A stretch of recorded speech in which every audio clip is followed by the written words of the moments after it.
আসসালামু আলাইকুম রহমতুল্লাহি ওবরকাতুহু। আলহামদুলিল্লাহ ওয়াসসালাতু ওয়াসসালামু আলা মান লা নাবিয়্যা বাদা।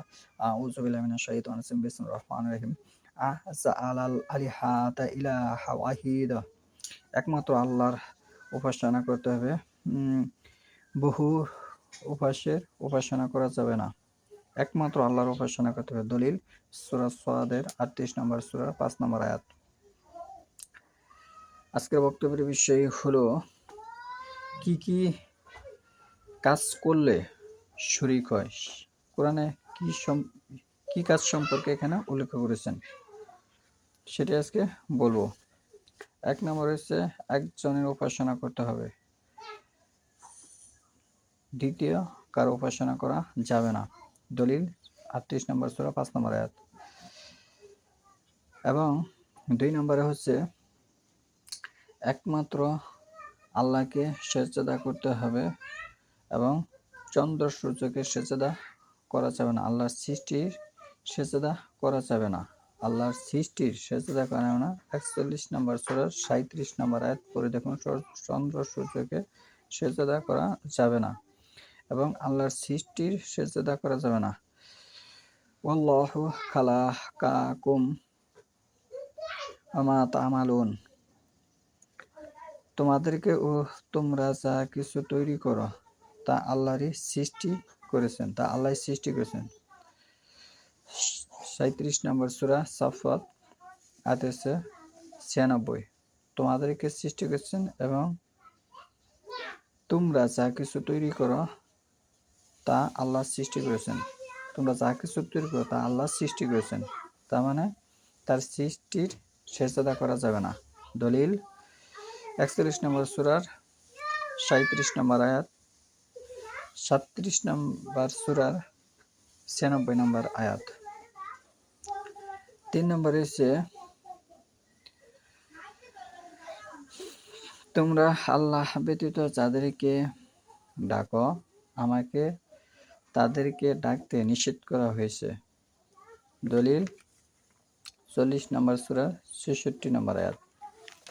৪০ নম্বর সূরার ৪৬ নম্বর আয়াত। তার মানে ইসলাম ধর্মে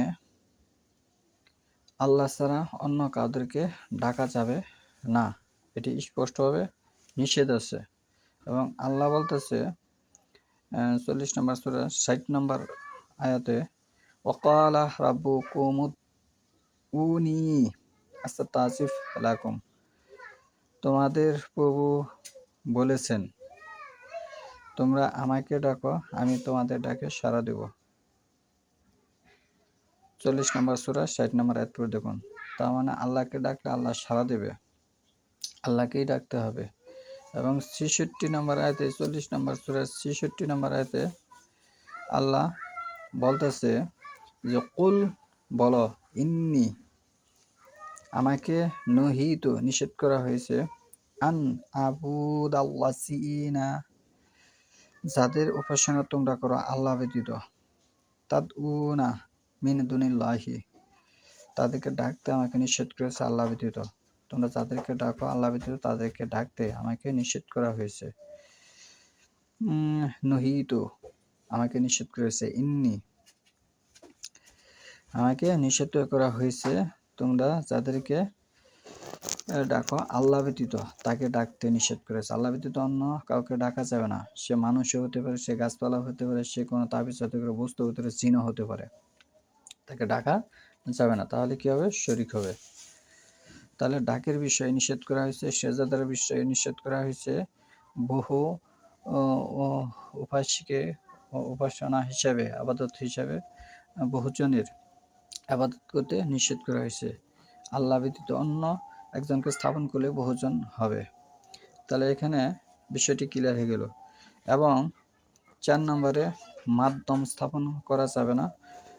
১০ নম্বর সূরার ১৮ নম্বর আয়াত পড়ে দেখুন। মাধ্যম স্থাপন করা মুশরিকদের কাজ, বেধর্মীদের কাজ। মাধ্যম স্থাপন করা বেধর্মীদের কাজ, এটা দলিল নেবেন ১০ নম্বর সূরা ১৮ নম্বর আয়াত থেকে। ৪ নম্বরে গেল। ৫ নম্বরে হচ্ছে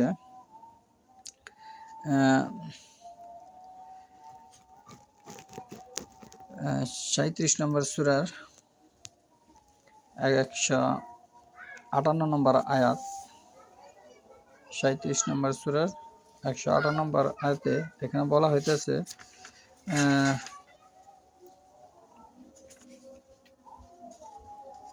যে যারা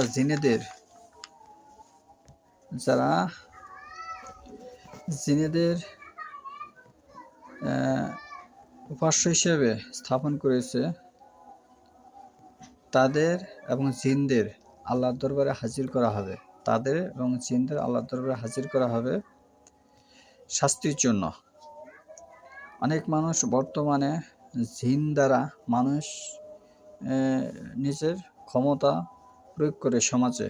এটা সাধারণ মন ভোলা সরল মানুষ যারা তারা বোঝে না। সাধারণ সরল মন ভোলা যারা তারা বোঝে না যে জিন আয়ত্ত করে জিন দিয়ে তার কেরামতি মানুষের সামনে উপস্থাপন করে। মানুষ মনে করে যে এই না জানি কত পরহেজগার ব্যক্তি। এটা যে কত বড় জঘন্য অপরাধ সেটা আল্লাহ এখানে তুলে ধরেছেন। আল্লাহর দরবারে হাজির করা হবে জিনদের এবং আবিষ্কার করেছে জিনদের যে জিনিস আবিষ্কার করেছে ওই সমস্ত জিনিসের যারা উপাসনা করে তাদেরকেও হাজির করা হবে এবং জিনদেরও হাজির করা আল্লাহর দরবারে। দলিল নেবেন আপনার সূরা সাফাতের 158 নম্বর আয়াত থেকে।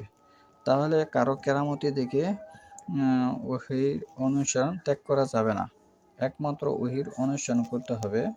তা না হলে আপনি ইসলাম থেকে খারিজ হয়ে যান। সূরা আরাফের 175 নম্বর আয়াত পড়ে দেখুন।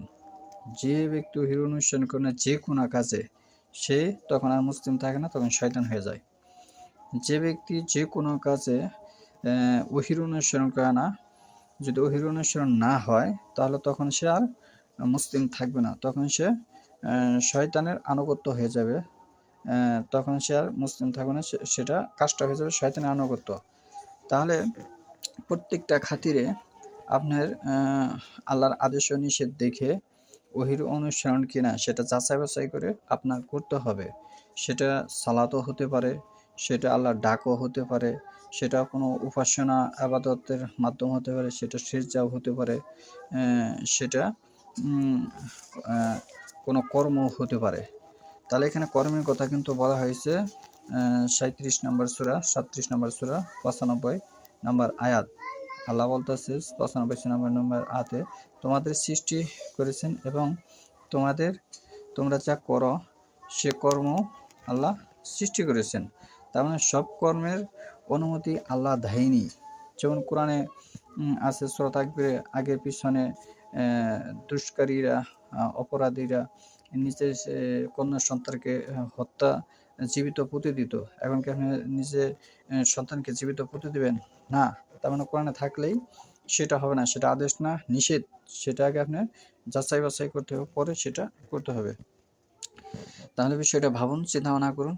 এখানে অনেকগুলো বিষয় আছে, এখান থেকে আপনি বিরত থাকবেন, সেই কথা আমি এখানে বোঝানোর চেষ্টা করেছি। বহুজনের উপাসনা করা যাবে না, এটার দলিল হচ্ছে 38 নম্বর সূরা 5 নম্বর আয়াত। এবং চন্দ্র সূর্যকে সেজদা করার জন্য আল্লাহ ব্যতীত, এটার দলিল হচ্ছে 41 নম্বর সূরা 37 নম্বর আয়াত, 37 নম্বর আয়াত। এবং আল্লাহ ছাড়া অন্য কাউকে ডাকা যাবে না, এটার দলিল হচ্ছে 40 নম্বর সূরার 73 নম্বর আয়াত এবং 40 নম্বর সূরা 66 নম্বর আয়াত। এবং আল্লাহর বিষয়ে কোনো মাধ্যম স্থাপন করা যাবে না যে আমাকে জান্নাতে নেবে, এ আমাকে মুক্তি দেবে, ইহকালে শেফা দান করবে। এই শিফার জন্য আমি তাবিজ ব্যবহার করছি এবং গলার মালা ব্যবহার করছি, এই জন্য আমি তার দরবারে গিয়েছিলাম, এটা আমাকে এটা করবে, তাহলে সেটা মাধ্যম হবে। এই মাধ্যম স্থাপন করার নামই শরীক আল্লাহর সাথে। এটা দলিল নেবেন 10 নম্বর সূরা 18 নম্বর আয়াত থেকে। এবং সর্বশেষ যদি কেউ এই অপরাধী করে তাহলে তার আমল বরবাদ হয়ে যাবে। সূরা আনামের 88 নম্বর আয়াত পড়ে দেখুন, তার জন্য জান্নাত হারাম হয়ে যাবে। সূরা মাইদার 52 নম্বর আয়াত পড়ে দেখুন, তখন সে আর মুসলিম থাকবে না। সূরা আরাফের 175 নম্বর আয়াত পড়ে দেখুন, সে যদি মুসলমান না হয় তাহলে তো সে নির্ঘাত জাহান্নামে। বিষয়টা ভাবুন, চিন্তা ভাবনা করুন। পাগড়ি টুপি থাকলেই যে একজন মানুষ এলেম জানে এবং পর্দার ভিতরে থাকলে যে সে মুসলিম, বিষয়টা এরকমও নয়। আরবদের লেবাস হয়েছে পোশাক জুব্বা পরা, তার মানে আবু জাহেল কি মুসলিম? কখনো নয়, কারণ তাদের ওটা লেপাস। সুবহানাকা মা পান্না শতকা আনতা আস্তাগফিরুকা ওয়া আতুবু ইলাইক।